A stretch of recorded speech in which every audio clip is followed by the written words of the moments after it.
I actually do a radio show, and I came to just observe, blog about it, talk about it on my show. I wasn't going to ask a question, but I was so angry at the lies Mickey Aronson was spewing. Not only his lies, but his attitude was rude, condescending. When they talked about the Costa Concordia accident, in which people died, he laughed. He said, "Oh, it was a tough year."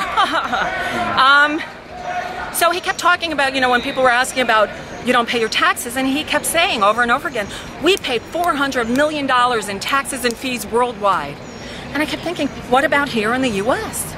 So finally, I just had enough, because I have a big mouth. I just can't stay still. So I got up, got in line, and I started by telling him I bought a share of stock so I could be here today, just so I could see what happens. And they did a whole presentation about the safety program they put in place since that accident, but they didn't address how it happened. And I said, from the media accounts, it sounds like you had a cocky captain who was showing off and just went too close to shore.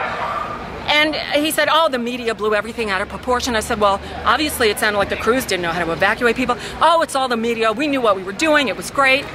I said, okay. You had mentioned you have 5 ships based at the port of Miami. Where are they registered? And his face just froze. And he said, I don't even know. And he turned around and asked the board, Panama and somewhere else. And I said, why not here? And he said, oh, we can't do that. And someone shouted out, taxes. And I said, is that it, the cost? And I don't know what he said. He made some excuses. And he said, well, they're not built here either. And I said, really? Why not? Oh, because they can't do it here. I mean, I guess he started bad-mouthing, the American construction prowess, I suppose. And then I asked him about the $400 million worldwide. I said, last time I checked, corporate income tax was 35%. How much did you pay here? And he said, well, we're not an American company. I said, really? Well, then why are you here? And then he went on to he had this sort of blackmail theme going on throughout the whole meeting, saying things like, well, if we were to leave, you know how much money and how many jobs you'd lose? And by that time, someone came and took the microphone away from me.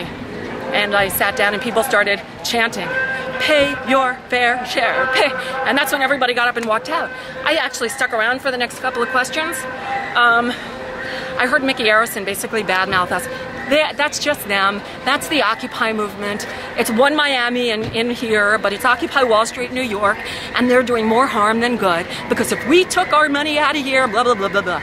Next guy who got up said, I own 1,000 shares, and you always ask me who are the best people, but you don't ask my complaints. You need deli mustard in the deli. And people applauded.